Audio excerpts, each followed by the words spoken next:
And we're live. The Earnestly Speaking podcast is a show that is founded on free-flowing conversation and may at times venture into mature subjects. Listener discretion is advised. Yeah, Earnestly Speaking podcast.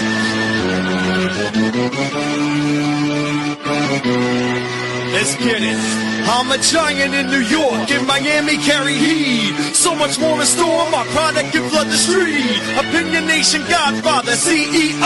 Huff in the late 90s, gon' see me blow. Oh, got my hustle on, no imitation of that. Army of untouchables, Opinion Nation staff. Never an off season, homie, check the numbers. Heart throbbing my own right, supplying southern comfort. Earnestly speaking, my ego is well fed. Earnestly speaking, you're too feeble and no threat. See, I'm like a hurricane, you're a mild breeze. Earnestly speaking, leaving Eli a dynasty. Shake!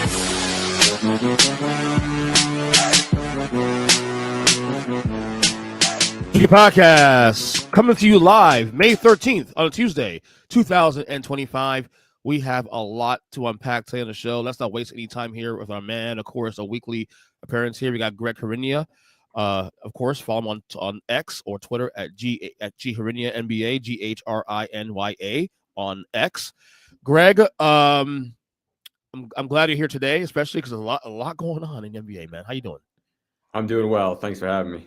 By the way, if you are watching this live on X, watch this live on YouTube. Of course, Earnestly Pod on YouTube, live also on Facebook. You can chime in the show, and we'll if you have a comment, you can state your comment here, and we'll list it here on the screen as we're talking about this. But we have a lot to get to in the NBA. We got two series now on the verge of elimination. We got two series, another series that's three series of verge of elimination rather, but one more a classic right now on the fourth one. Nuggets and Thunder will get there to the second. Yeah, let's get to it first. Lots to unpack. I'm trying to figure out where to start first, but we got to touch on the Knicks Celtics series. Knicks up now 3-1, commanding series lead. We can go many ways this one. We talk about the Knicks, what they've done, corrected the series. Boston's, of course, situation with Jayson Tatum and his injuries. There's been no announcement as of right now.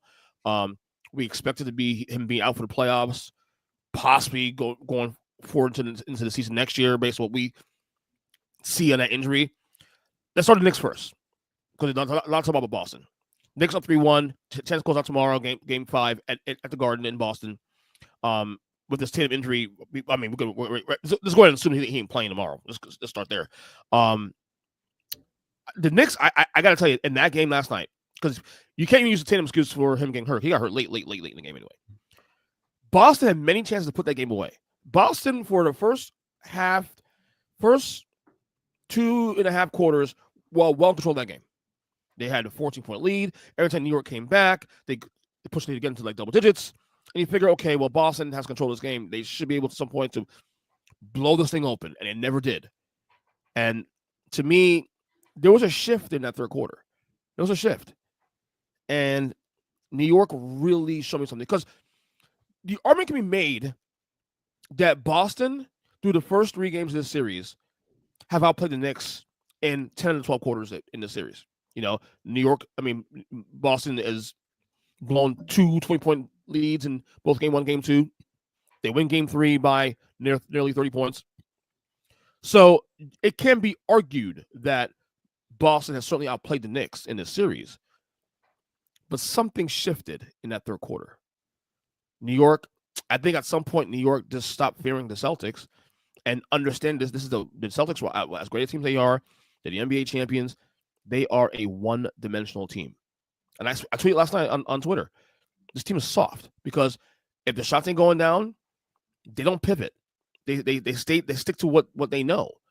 And to me, this is why I actually picked New York to win the East before the year started, because they have the personnel to counter Boston's shooting with the wings and how long they are. The reason I picked Boston, though, to win this series early on was because I didn't trust New York based on what we saw through the regular season, through the playoffs, that they would be disciplined enough to stick to it. And yet, here we are, 3-1 Knicks. We get your thoughts. Yeah, I mean, the way the Celtics looked in the second half was kind of how the Knicks looked in that series against Detroit, where it was just basically Brunson going 1-on-5. And that's why that series was a lot closer than it needed to be. And like in the first half, the ball was really popping for the Celtics. I mean, they had a play where it was like 3 passes and Derek White gets a wide open 3. And when they're playing like that, they're damn near unbeatable. But they just get into this mode that the Knicks have gotten away from, to their credit. So I give Tibbs a ton of credit for the way that. Yes, we gotta give him credit for that one. We have knocked Tibbs all year long on the show, even recently, that if anything less than a game 6 loss to the Celtics in the series, he'd be fired. He has probably saved his job now. Totally, yeah. I mean, unless they collapse here in the rest of the series with no Tatum, if they find a way to lose this series without Tatum for the next 3 games, I guess you could still make that argument. But like, I don't see that happening. So I mean, their willingness to go to other things has been the most impressive, in the sense that like Brunson carried them back. It was a 14-point game. And I was texting my buddy. I'm like, look, the goal is to get this from 14 to 10, not let it go from 14 to 25. So, I mean, that game was like, the entire series was at like a pivotal point right there. Mm-hmm. And then Brunson makes a few baskets. He gets fouled shooting the 3. And when he got fouled, when Brown got underneath him on that 3, that changed the game. That turned into a 4-point possession. Now all of a sudden you're in a 2, 3, 4-point game the rest of the third quarter, as opposed to it could have gone to 20 at that point. So it definitely changed in the third quarter. But what I commend Tibbs for is that he allowed Bridges, and they've allowed Bridges really to do more, I would say, late in games in this series than they have all season, and even in the Detroit series. I mean, they give him a lot to get him, and they've allowed him to be more than just a passenger. And I mean, by the way, Bridges is the unsung hero of the series right now for the Knicks. Oh, totally. I mean, if you look at his numbers yesterday, I mean, it's not just the 23 points. He's 11 of 21, great shooting numbers. He's giving you 4 steals and a block. And I mean, it was his steals at the end of games 1 and 2. Correct. That decided those games. So, I mean, he has, after what I guess you would say is a tumultuous season, where he had the game against San Antonio on Christmas Day where he scores over 40 points. And then he'll have games where he has 6 points and just disappears. They've gotten the best version of him. And look, a lot of that could be too, because it's just more time in the system. It's probably hard to ask a guy this is his 3rd team in the last 4 years, going from Phoenix to the Nets to the Knicks, to just seamlessly fit in. But I think he's a better player than just standing in the corner and occasionally taking a shot.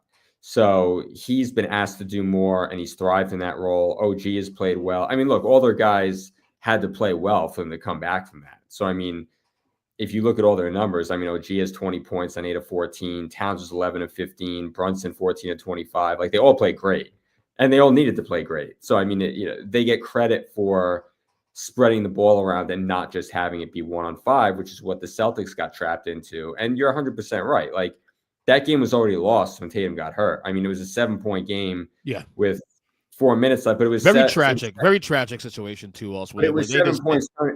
It was 7 points turning into 9 because Brown turned the ball over, and as Tatum was going for the ball, that's when he went down. And so at this point, like, the Celtics, like, I'm not concerned about anything with the Celtics in this series. I mean, the thing that just interests me is what the prognosis is and what the recovery is. And then the big picture conversation about this, because I was talking about this on social media last night. You know, when you look at everything that's going on, I mean, we could dive into it now, because the Knicks, they'll most likely move on. We'll have a lot of time to talk about the Knicks going forward when they close out the Celtics here, most likely tomorrow night. The Celtics is interesting, because I tweeted last night, and I texted you also too, that, you know, that injury, when you lose a guy like that, that changes the entire championship conversation across the board. And to boot, let's not forget, there's already rumors of the new ownership group in Boston wanting to cut salary, cut payroll anyway. Now, obviously, had they repeated this year, I mean, if they do repeat, it's not going to happen most likely, but, you know, if they were to repeat this year, obviously it's a hard sell to tell your fans, oh, let's not go for the three-peat, the same roster. But there's already a desire for this ownership group. We've been hearing rumors for months now that they want to cut salaries. So now with this injury on top of that now, knowing that your team is likely not going to be an upper echelon team. It's funny.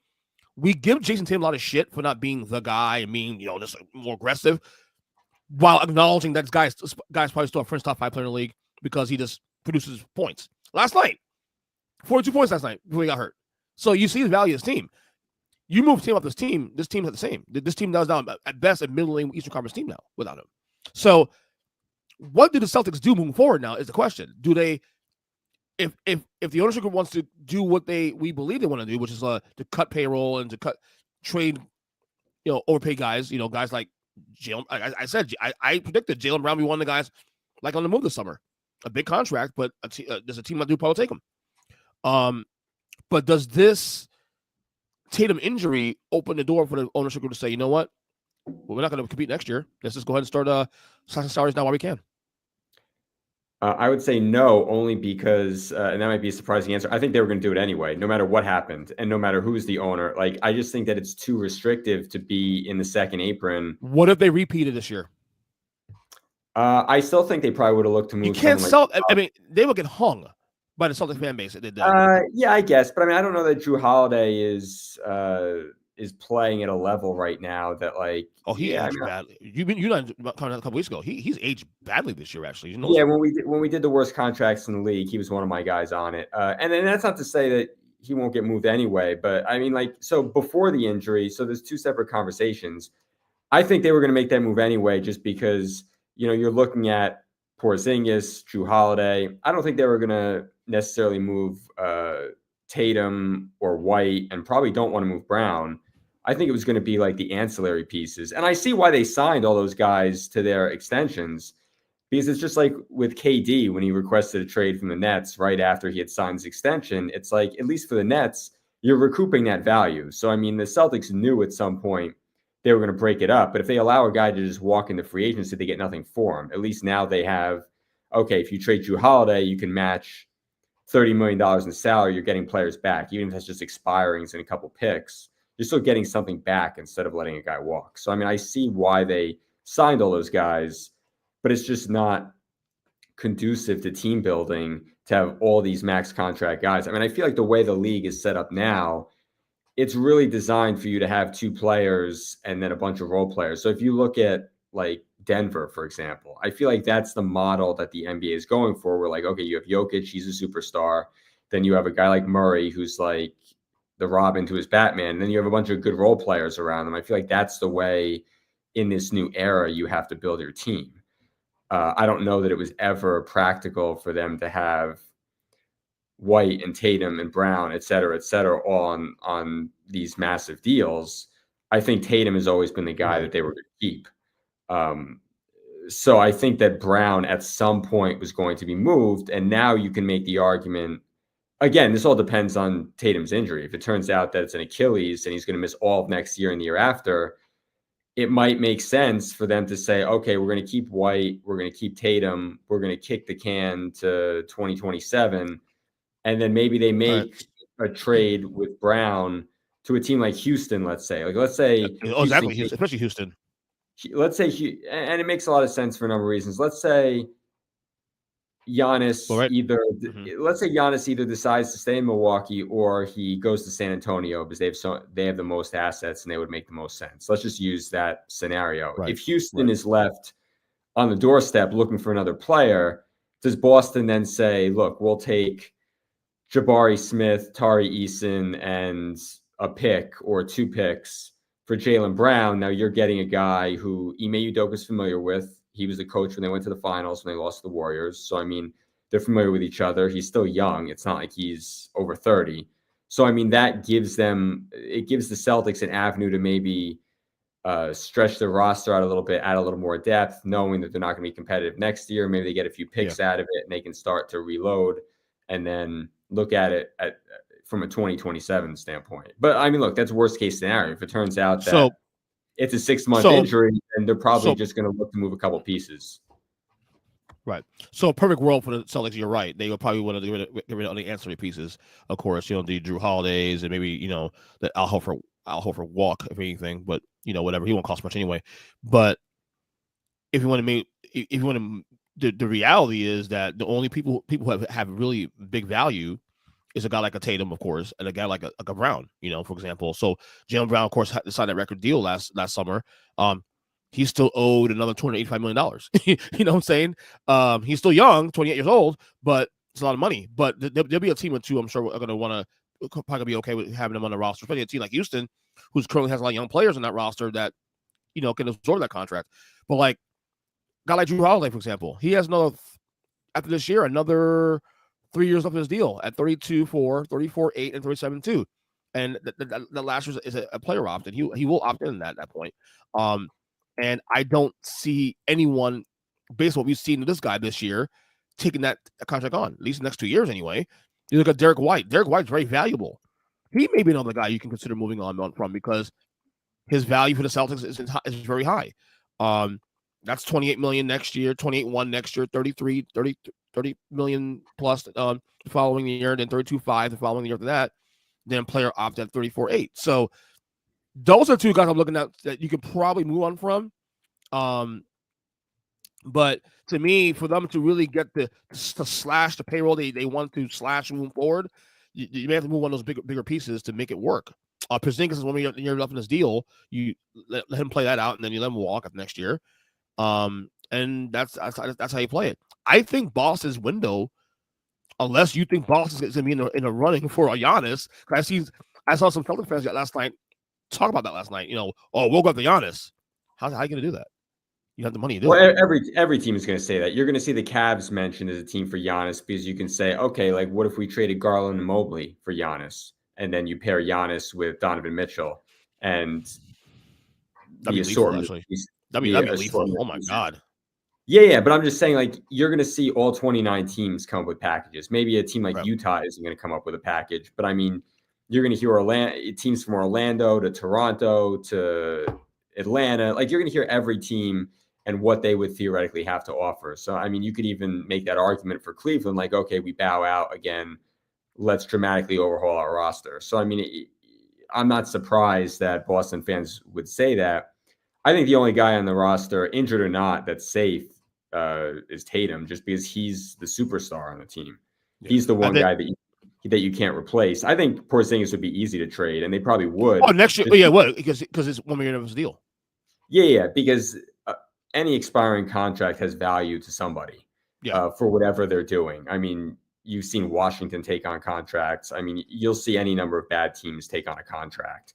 I would say the Lakers, but then like I forgot Luka and KP were a thing one time and that didn't work out, so I don't think it's gonna be a thing again. yeah. I mean, not that we're gonna talk about the Lakers, but they need more. Right, of course. They need more of a rim running center than a guy who's like pick and pop 3-point shooters. Like they don't need a Miles Turner or a Porzingis. Like the guy that's probably most accessible to them would be like a Daniel Gafford or like a Nick Claxton from the Nets. A guy like that who can run pick and roll and then go to the rim and play above the rim. Not to get sidetracked on the Lakers, but back to Porzingis, I think that there would be a market for him. I think that they'd probably find takers for almost all these guys. I mean, even a guy like Holiday, the contract, for as bad as it is, I mean, guys are going to be signing deals that pay them $60 million a year. So $30 million a year is half that.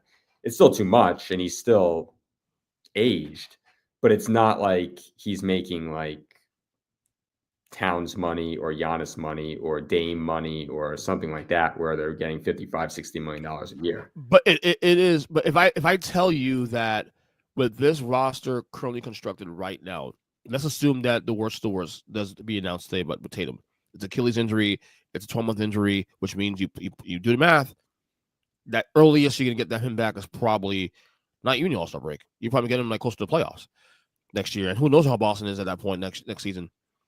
That you combine that with the willingness of the Celtics ownership wanting to do what they want to do with the salaries and payroll.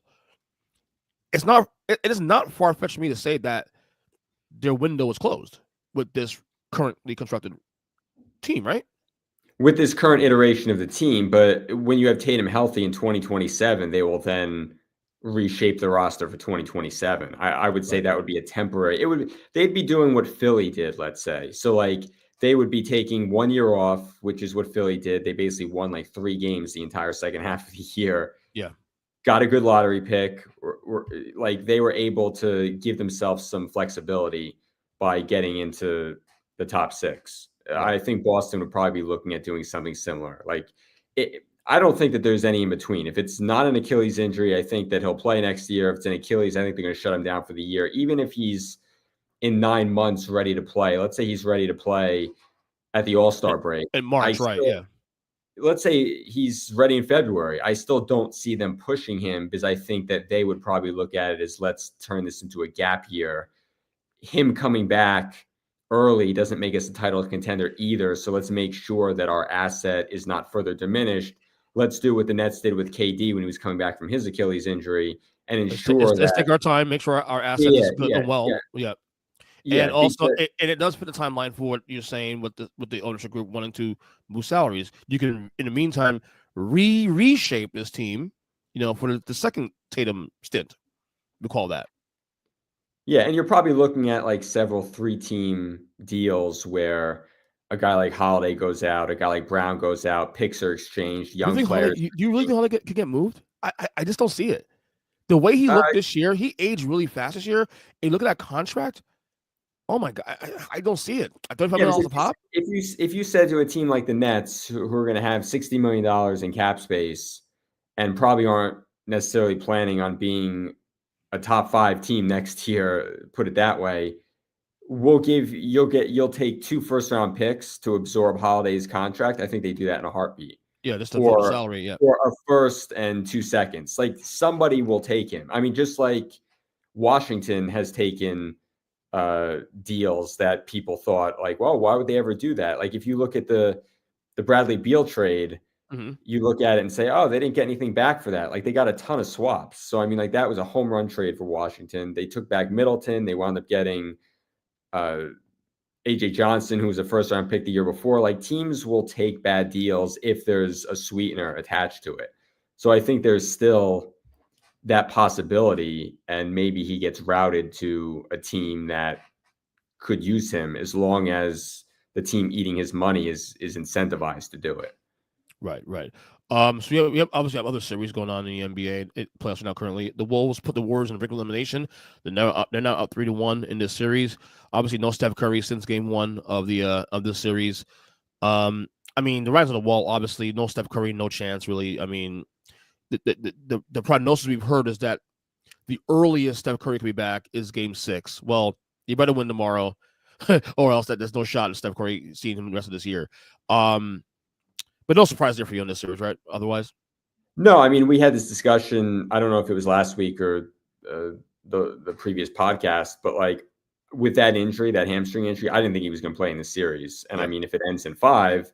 That makes that easy. I don't think he's coming back for Game 6, and he probably wouldn't come back for Game 7. I mean, to me, watching that's like a 2-3 week injury minimum, which essentially takes him out of the series. So I don't know that they're going to push him to come back, because he also plays. It's not like KD where you can just say go to a spot and just shoot over people. He needs to run like countless miles around the floor every game to get open and stretch defenses. They always talk about his gravity. Well, his gravity is he's always moving off the ball. If he can't move off the ball because of his hamstring injury, there's no point in having him out there. Right. And also you're risking having him get hurt further. So I didn't see him being part of this series anyway once he was grabbing at his hamstring, which to me was like, oh, that's probably 2-3 weeks minimum, which takes him out of the series. And they just don't have enough other than that. And what's surprising is that Golden State's actually played fairly well, better than I would have thought they would have played without him. I mean, like they've gotten really good games out of Kuminga in the last 3 games. I mean, he wasn't even in their rotation, which I guess you could quibble with too, but they dusted him off, and he's given them and 30 points, 23 points. Yeah. So, I mean, like they've gotten good minutes, and I don't think Minnesota's played all that well, to be honest. No, I thought they played down the competition, and this is the habit they've had for years, last couple of years now. They played down the competition. But I also think with the Kuminga thing you mentioned, I'm glad I mentioned that. Maybe they've risen that trade stock, because I guarantee to you right now, Golden State will be in the Giannis sweepstakes or to get anywhere.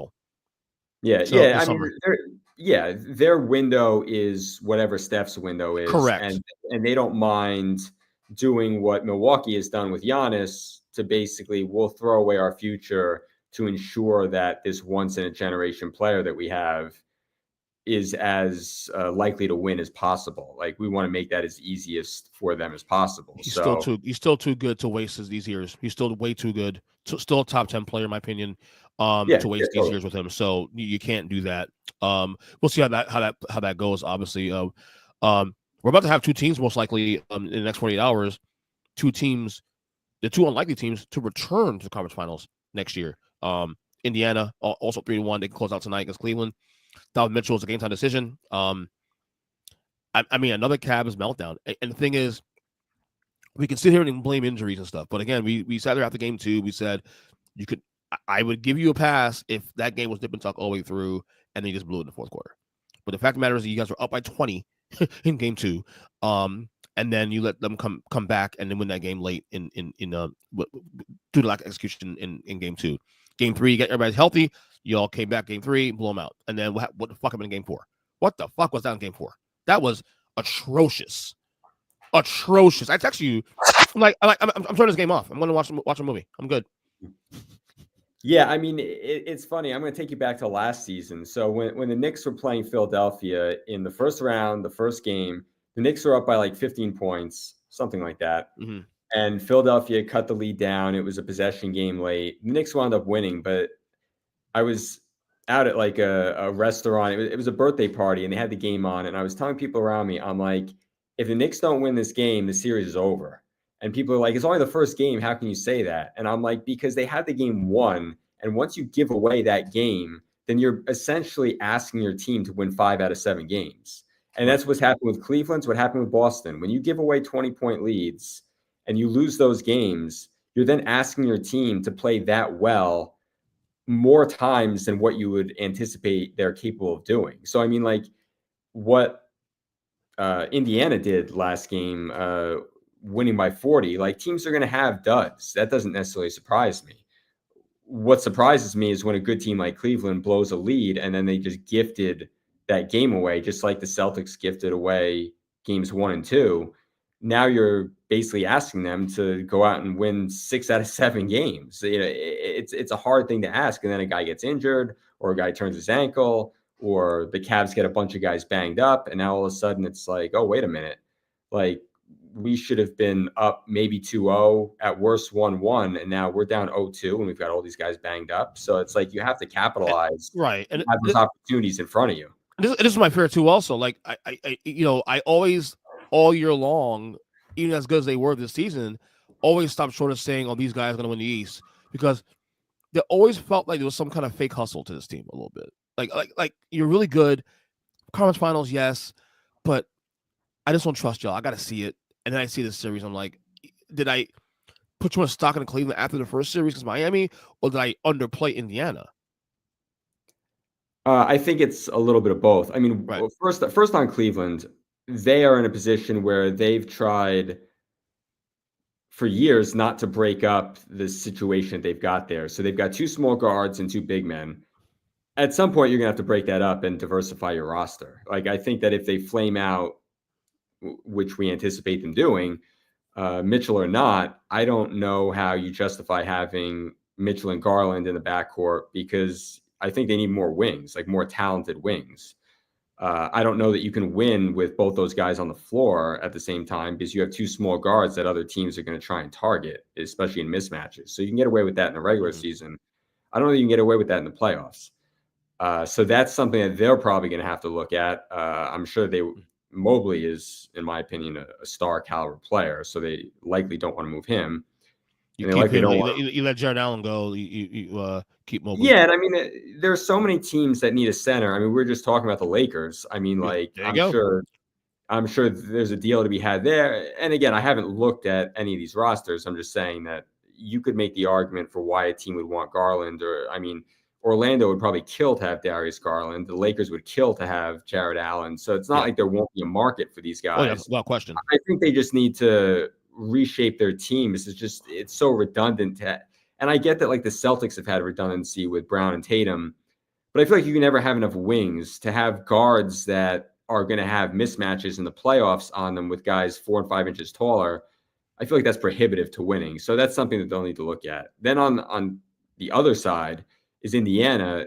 And we talked about this last week too, like they have risen their level in consecutive years. And to be fair, since I guess it was January 1st, they've played at like a 60-win pace. Yeah, you mentioned that in the podcast last week too. Also, we forget about that sometimes. Yeah, I think their ratings have been around 9 defensively since January 1st, and their offense is obviously very good. So, I mean, they're playing better defense for a very long stretch of time than most people probably would have associated with that team, because historically that team has given up a ton of points. Yeah. But if you're looking at the calendar year 2025, they've been very good defensively. And then you factor in Neesmith is playing above his stats. Nembhard's playing above his stats. Siakam is playing great.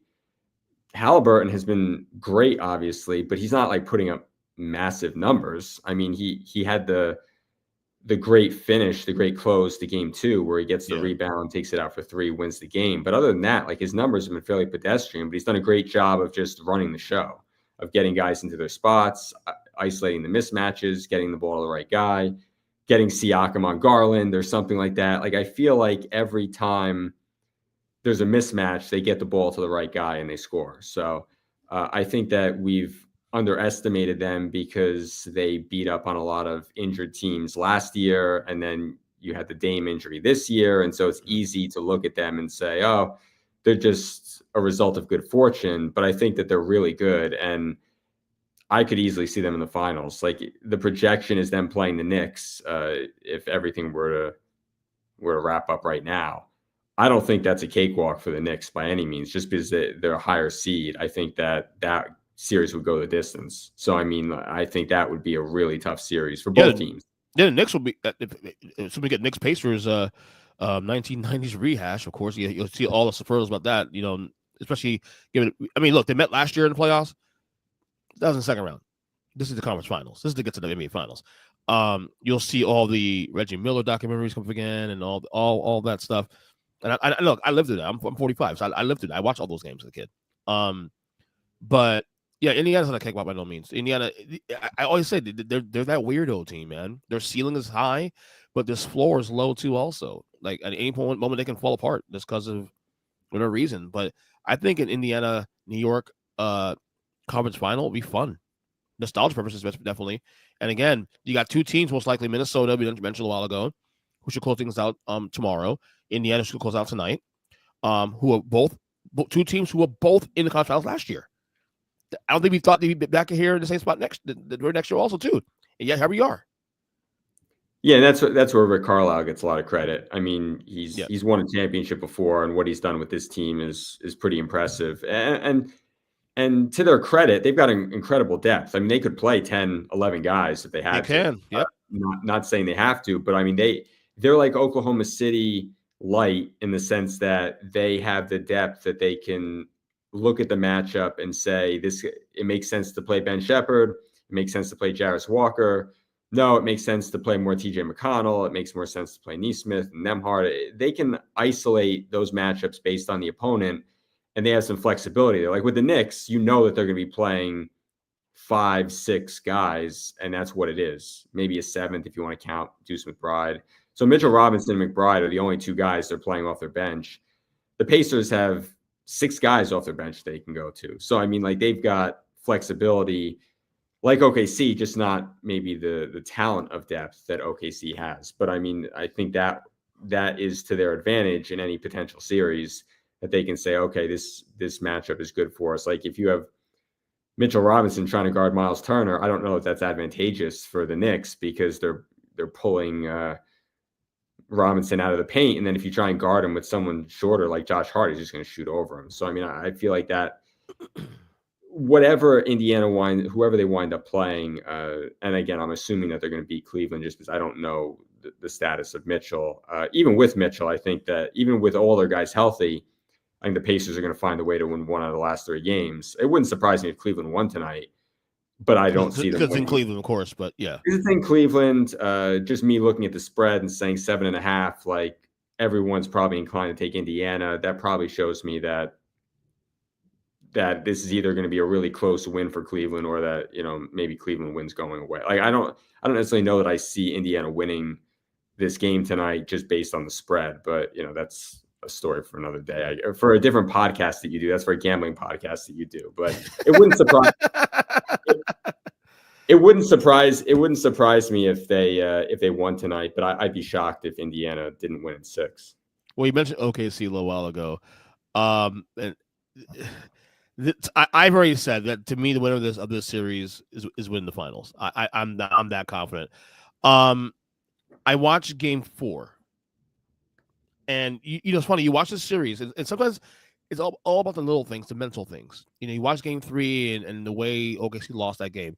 It was very similar to Game 1, where another game they were relatively in control of, and then Denver used the veteran wiles, and they find a way to pull it out. OKC went ISO ball heavy late in the game, didn't move the ball, they panicked. Again, this is one of the things I was worried about with OKC, is that as much as they led the league in point differential this year, they blew out mostly every team. Close games. When you don't play a lot of close games, sometimes I think it can hurt when you're forced in a situation. You sometimes get out of your element. But something happened in that Game 4 on Sunday. I think it was in the third quarter. Was it third quarter? No, it was in the early third quarter, going to the fourth quarter. They were down by 7, or down by 6 rather. Denver came back from 50-point deficit, came back to the lead, took control of the game. You kind of see the shift. Like, okay, this is it. OKC could be dead in the water because Denver now is showing a championship pedigree. Jokic's not having a really great game, but they're still finding ways to get the job done. And then OKC all of a sudden grew up in that fourth quarter. Like, they started to take the blows from Jokic. The defense turned up a notch, and Denver got cold, and OKC took over. HGA did his thing. I think, like these teams have their yearbooks. They say the team win the championship. They have like the season review of the championship, and there's always like a storytelling narrative with it. And they always had to tell a story like, this is the moment when things change for us, this team. If the Thunder win a title this year, Game 4 is that moment for them. Game 4 is the light bulb moment. Like, oh, this is the inflection point of their season, where the back's against the wall. Because if you go down 3-1 against the Nuggets, not saying you can't come back, but you're playing against the best player in basketball, all the confidence in that direction. They already won in your place once already. That could be another situation where, like, young team like OKC could melt down. Instead, I think what they did in Game 4 in that fourth quarter changed the series. I think OKC wins the next 2 games, honestly. Yeah, I mean, I think OKC is, and I haven't seen the betting lines, but I think they are like a huge favorite probably to win the title right now. I mean, it's probably minus 150, 200, and that's just me guessing. I haven't seen anything, but I'd have to imagine that either team that they play in the East, they will be heavy favorites against, and they will be heavy favorites against Minnesota if it goes that way. I think that their depth has worn down Jokic. I mean, I don't necessarily know that Denver, if they survive this series, would be able to go 2 more series with Jokic having to handle this burden, because I feel like he's exhausted, which is evidenced by his shooting numbers and him missing those 2 free throws in a close game late. And you're talking about a guy who, I think the number was he shot like 90% in the playoffs last year. Mm-hmm. I think he's probably over 80%, like an 85% free throw shooter in general. For him to miss 2 free throws in the guts of the game when he's your go-to guy, and then to be shooting 7 of 22, like numbers like that, I think that the bodies that they can throw at him are just wearing him down, and I would be shocked actually if they were able to win 2 out of the next 3 games. Yeah, Hartenstein, you're seeing why they signed this guy. He absorbed the blows. I remember watching in the fourth quarter, and Jokic is going to the basket, and Hartenstein is absorbing the blows. They didn't have this last year. Yeah, and they could throw him and Chet at him all the time, and yeah, or you really could take, what they're doing. Or you could take a smaller guy and take a Jalen Williams, throw him at him, and then have Chet helping off of someone else. Like they just have a lot of options to guard him, which I think you're seeing that they are basically playing a 6-man rotation. And if you look at OKC, okay, Lou Dort is useless in this matchup. They're not guarding him. They're just leaving him wide open from three. Okay, we'll take him out and we'll put in Cason Wallace, and he's going to bury a bunch of threes. We'll play Caruso, who's going to play lockdown defense and be one of our top scorers. Like, they have options that Denver just doesn't have. They just have to roll with their guys and hope. OKC can look at it and say, okay, like, we have a mismatch. We're only going to play Lou Dort 19 minutes today. We're not going to play him the entire fourth quarter, and we're going to go with the matchups that make sense. We're going to play Wiggins. We're going to play Cason Wallace. And Cason Wallace, I mean, there's not much of a downgrade defensively, and he can shoot. So they just have so many options available to them. And then they stayed close for long enough and allowed Shea to make the plays when he needed to make them. I wouldn't say that he's playing like the MVP that you would have thought. He had the one great game, 11 of 13, but he's making enough plays when they need them to. You're seeing the depth on display.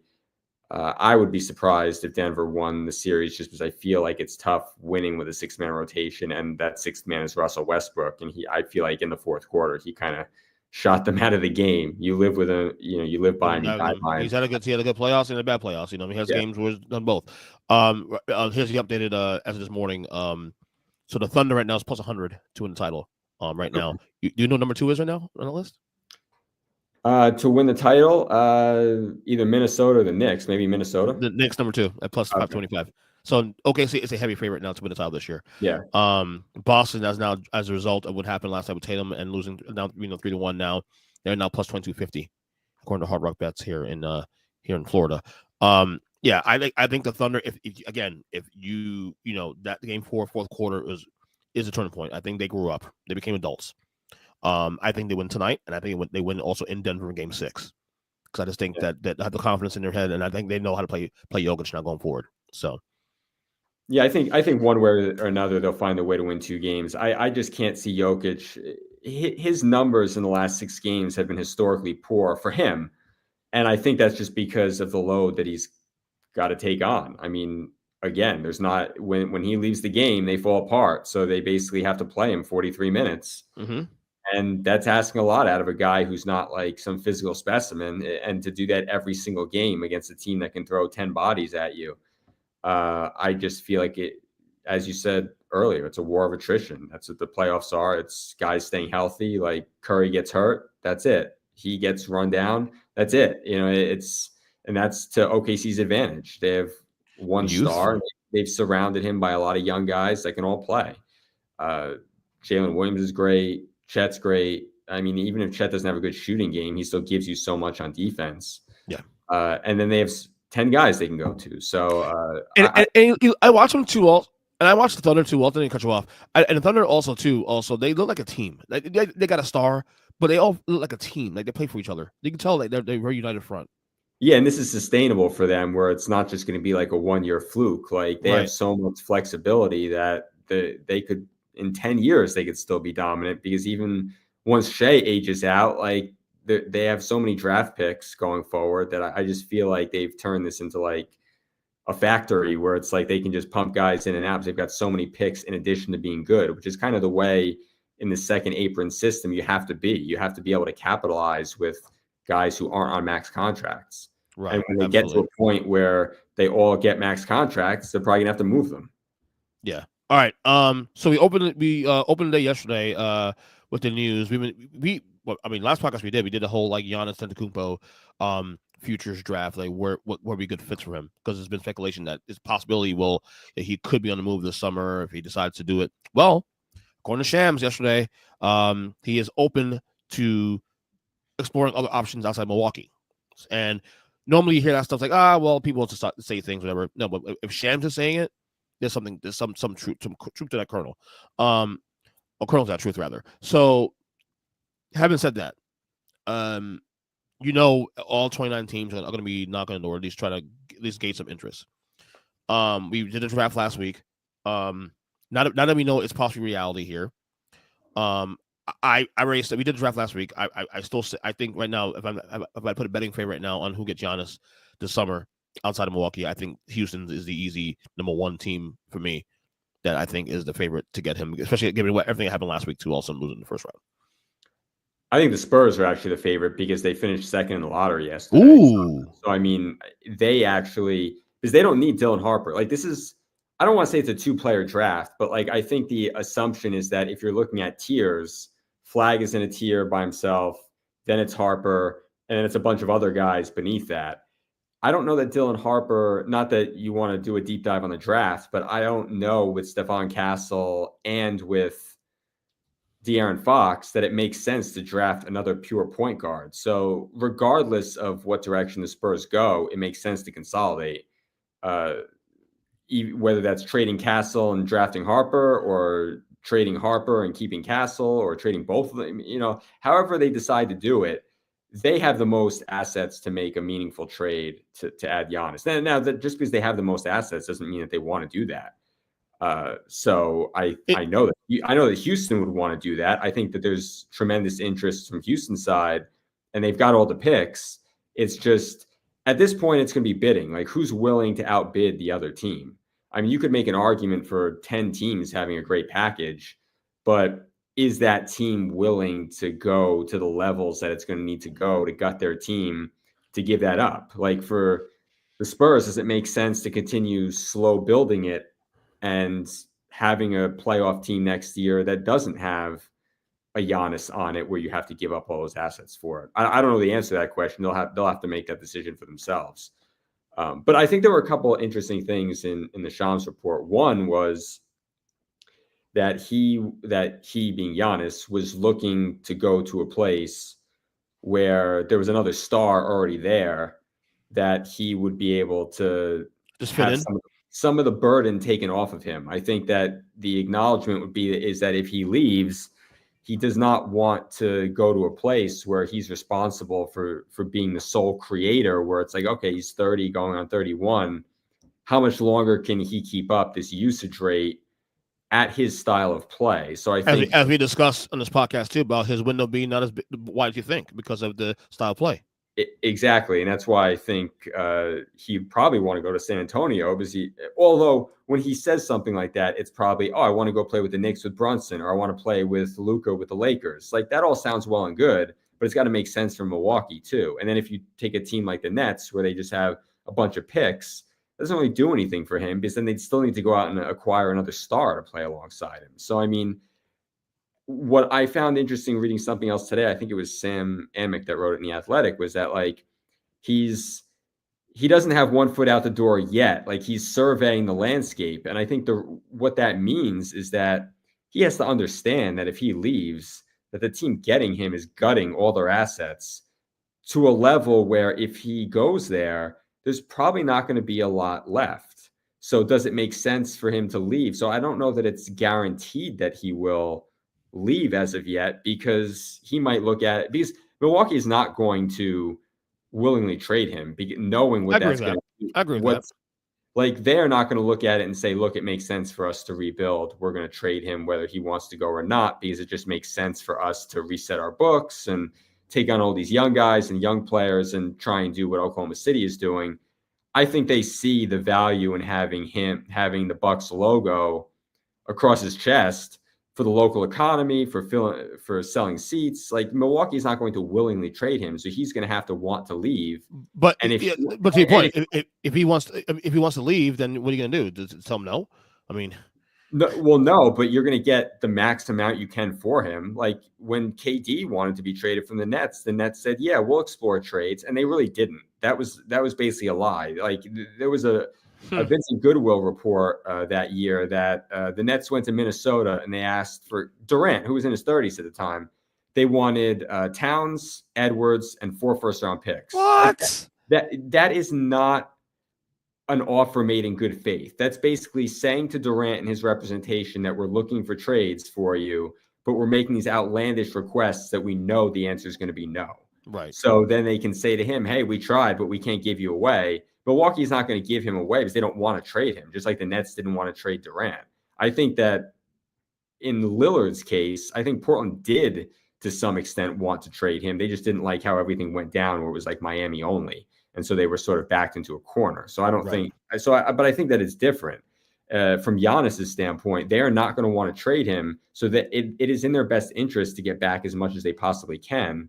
And then the domino of that is that, okay, with what we're getting back, does it make sense for Giannis to go to like, let's say he goes to Houston and the request from Houston is, okay, we want Şengün and Jalen Green and all these other pieces and Shepherd, and we want the Suns draft picks and all that stuff. And then Giannis maybe looks at it and says, okay, it's me, Amen Thompson, and Fred VanVleet. Like, does that make sense for Giannis to upend his brand to go to a team where he's still going to have to do the heavy lifting? And Amen Thompson's not a shooter. I don't think this happens if Dame doesn't get hurt. I think Dame doesn't get hurt. Maybe this is a thing that leaks out.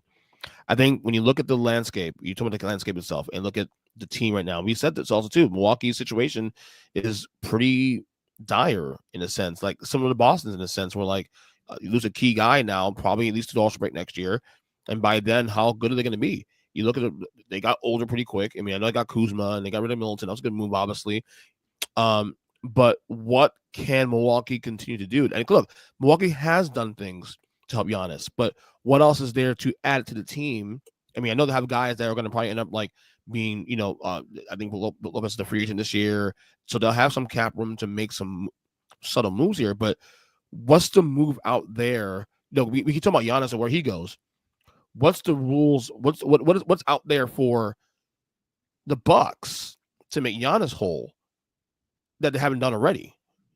I mean, that's the question. Do you go after a John Morant, a Trae Young, some of these guys, Jaylen Brown, for that matter?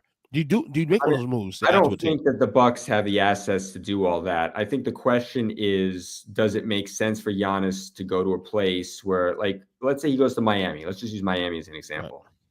Right. They would want Bam, and I think I read Barry Jackson say that they could amass up to 4 first-round picks by some histrionics of swaps and or different things that would satisfy the Stepien rule. Like on draft night, they could do it. So I think now they could probably, if they got the Hornets with the Terry Rozier deal to conferring to take away a protection to make it convey 1 year, they could get 3 picks now. On draft night, it could be 4 picks. So let's say they could do Bam and 4 picks. Does going to Miami, no state income taxes, great culture, great coach, all that. I get all that. But does it make sense for him to go there where it's him and Tyler Hero? How is that much different than him and Dame? And it didn't work. Well, so I mean, like, is it worth him upending his brand of like, okay, Kobe spent his whole career with one team. Duncan spent his whole career with one team.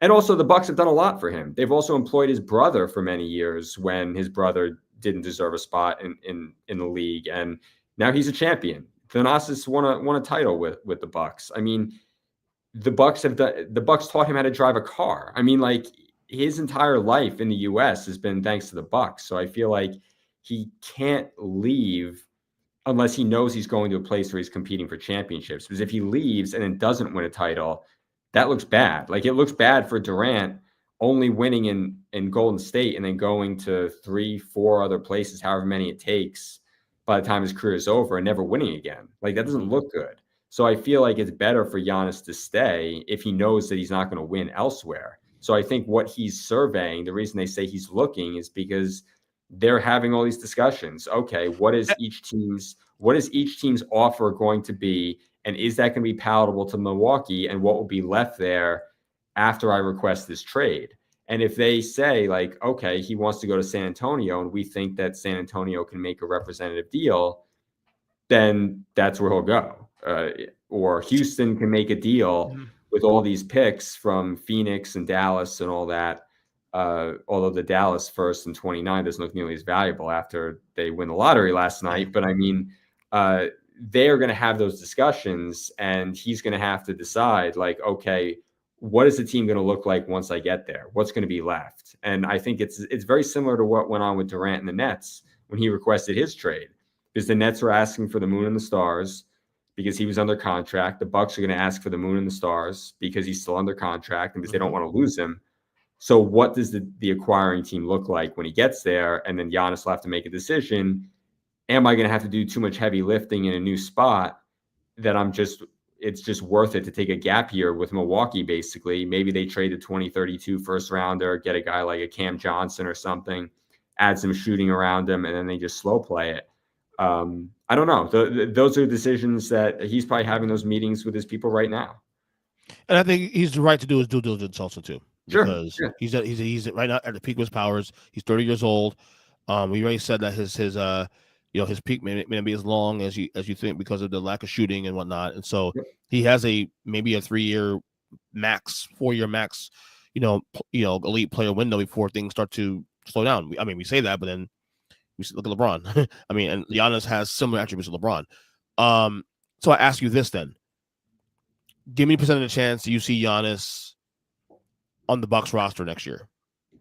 Come training camp. I'd say 50-50, which I think 50% to stay in Milwaukee is a lot. Like I would have said a week ago that it'd probably be like 80% or 90% that he wasn't on the Milwaukee roster. That he was not on the Bucks roster next year? Yeah, like I would have thought that it was more likely when they got eliminated that he was definitely going to leave than it is now. The only reason that I say 50-50 is because of the realization that what the Bucks are going to ask for might be prohibitive for a lot of teams. I feel like there's only a couple teams that can satisfy what the Bucks would probably want while also putting Giannis in a good spot to win. I mean, it's like you're trying to thread the needle with like a couple different things here because it's not because Milwaukee can definitely get a haul for him.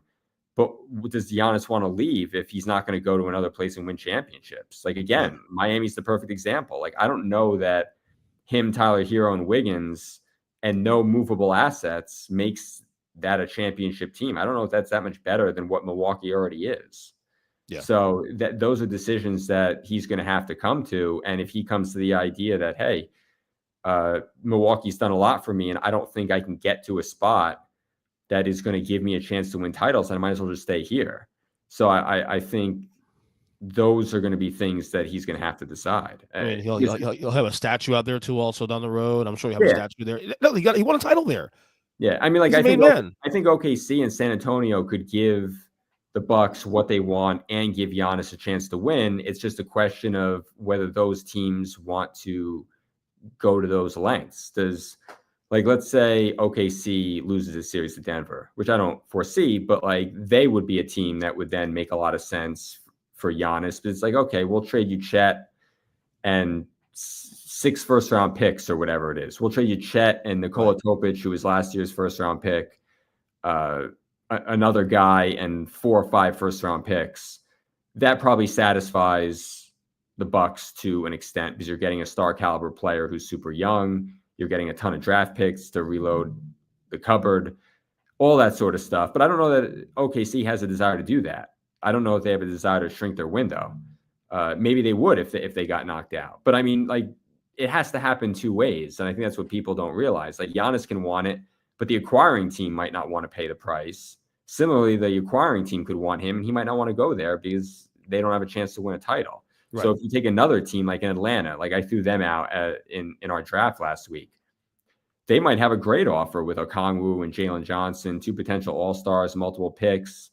But if he says, I don't think I can win a title with Trae Young and Dyson Daniels and Ricochet, then what good is it? So, I mean, like it's like, what is it? Firing the rocket and you need both parties to turn their key. I mean, so it's not that easy because he could want to go a number of places and they don't want to do it, or vice versa. So that's why I say 50-50, which is more than I would have said maybe a week ago. I mean, I still think that there's a chance that he gets moved because there are teams that will have good packages. But I don't know that it's the lock necessarily that I thought a week ago, let's say. Right. All right, we're finishing out here. Last thing, last night we got the draft lottery. Dallas Mavericks, the number 1 pick. Nico Harrison, somewhere out there, is breathing a sigh of relief. Mm-hmm. You basically traded Cooper Flagg for Luka Doncic for Cooper Flagg. And if Cooper Flagg is what we think is going to be, I got to say, if your concerns about Luka were are legit, which we believe they are legit, like the conditioning and whatnot, then at least you have a chance to turn things around here with this kid.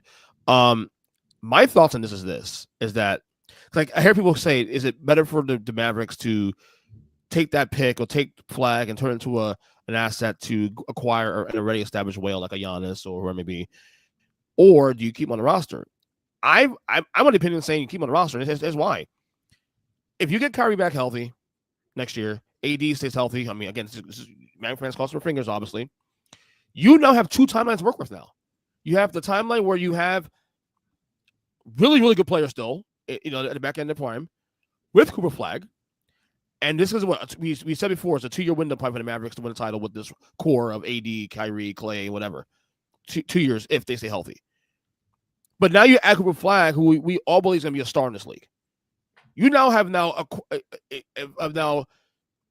in a sense, created 2 windows now, two timelines here, where you have the timeline now where you build around, you try to win around the AD, Kyrie, Clay core with Cooper Flagg.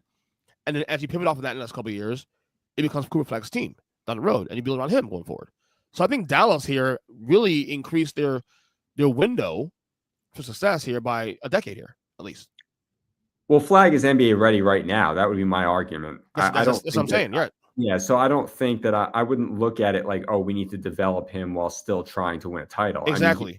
I mean, for people who remember, like he was working out with the USA select team before the Olympics. So like he was going up against the USA Olympians at 17 years old. And I think all those guys were wowed by how good he was then. So I don't look at it in a year, 2 years, 3 years. But that's what I mean, though, because he could contribute already to a team with an AD and Kyrie, and then once they're gone, you can build on him going forward. Yeah, there's a big difference between drafting Ace Bailey, who might not be ready to contribute to winning for 3 or 4 years as he fills out his body and learns the game, versus Flagg, who could fit on any team. He could have fit on any 30 teams tonight. So, I mean, I think that he's already NBA ready to the point where they don't have to worry about his fit. I think the only guy you would entertain trading him for would be Giannis. And to be honest, if I'm Dallas, I just want to have him for the next 12 years. Yeah, I'll take a 12-year sample and take a chance on what we have now. Yeah.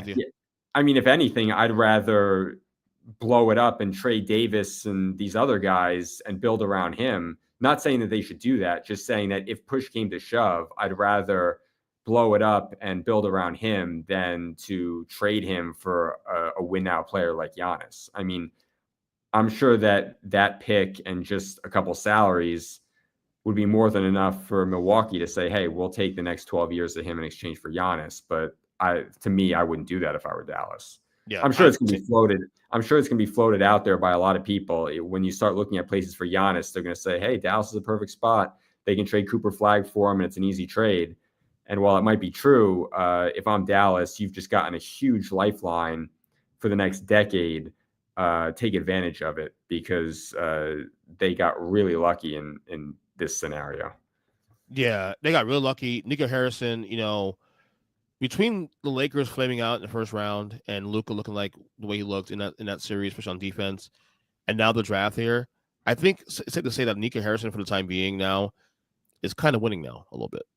Yeah, and I think all the concerns that the Mavericks ownership would have had, or that people in the media would have had about, oh, what does this mean for the Mavericks and their fan base is dwindling and people aren't rooting for the Mavs anymore, they're not renewing their season tickets. Like an hour after the draft lottery goes down, I'm sure that a lot of those fears have gone by the wayside, because it's like, how could you not be excited about this guy who you now have a chance to watch for a decade? And you would say that, based on your assessment, that this kid, Cooper Flagg, is a generational player? I mean, I wouldn't put him on the same level as a Wemby, but I would say that he is a guy that you can put in your lineup tomorrow and have him for 10 years and know that he's going to contribute to a winning team. Like, I don't know that he's perfect at any one thing, but I think that he's great at everything. If that makes sense. So, I mean, like, he's a good defender. He's a good hustle player. He'll be a star, right? You think he'll be a star? Yeah. He's going to be an all-star. So, right, I mean, like, that's all you need to know. Yeah. Maybe like a Scottie Pippen type, maybe that's good enough. Maybe that's a good comparison for him. That's good. That's good enough there. Right? Absolutely. I mean, but it's not like a unicorn like Wemby, where it's like, okay, this guy's 7'4" and can shoot threes, or like LeBron, who's 6'9" and can run the floor like a point guard and play above the rim like a center. Oh yeah, no doubt. Wemby to me was like a guy I looked at as I could see in the top 10 all time when it's all said and done. Yeah. So I mean, I wouldn't put him on that level, but I would put him on the level of like a Scottie Pippen, in my opinion. So right. I was watching the lottery. I'm thinking, man, what if the Spurs get this pick again? Because they're number 2. They got the second pick. If the Spurs would have gotten Cooper Flagg, one of those sweepstakes, Cooper Flagg and Wemby now. Oh my God. That would have been lethal. Yeah, and I mean, look, Harper's a great player. That's who's going to go in the second slot. It's just a question of whether, and again, it goes back to the Giannis argument of what will it take to satisfy a Milwaukee trade offer if that's the direction they go. I feel like that second pick, you could do a lot worse if you're Milwaukee than getting a point guard who you feel like can run your offense for the next 10 years. Yeah. So I would say if it weren't for Flagg, he would probably be the consensus number one pick, Dylan Harper. So, I mean, San Antonio got very fortunate, and they also have the 14th pick. So they have 2 lottery picks. They've got plenty of picks going forward. They've got a lot of their own picks. They've still got some Atlanta assets. You got Wemby, you got Castle, rookie of the year. You got De'Aaron Fox now. They are in a spot right now. No team has more assets. I mean, I guess you could say it's between them and OKC, but I feel like San Antonio is in more of a position to move some of the assets, whereas OKC might not be in as much of a willingness to move on them. Right. Just because I feel like OKC's already got a lot of what they want in place, whereas San Antonio, I feel like they're not a finished product yet, whereas OKC is much more finished. Right. One more thing to get you out of here. I got about 2 minutes. Did you see the news about Michael Jordan is going to be joining the NBA and NBC team? Yep. Yeah. It's I'm a really, great get. really curious on how it works. I don't know, though. Can Michael Jordan provide any insight in ways that, like, is Michael Jordan going to be unvarnished? Will Jordan be politically correct like he was in his playing days? Or will he be like what we saw during the Last Dance documentary, where he was more honest and unfiltered? And especially in a year where this could be LeBron's last year in the NBA. Will we see Jordan be more honest about LeBron, for example, and commentary on that? I'm really curious. Like, I never saw Jordan ever being a guy who can be contributor to a TV or, telecast like that. But now that it is reality now, I'm very fascinated by that. Yeah, and just because a guy was an all-time player doesn't mean he's going to be a good broadcaster. So I agree.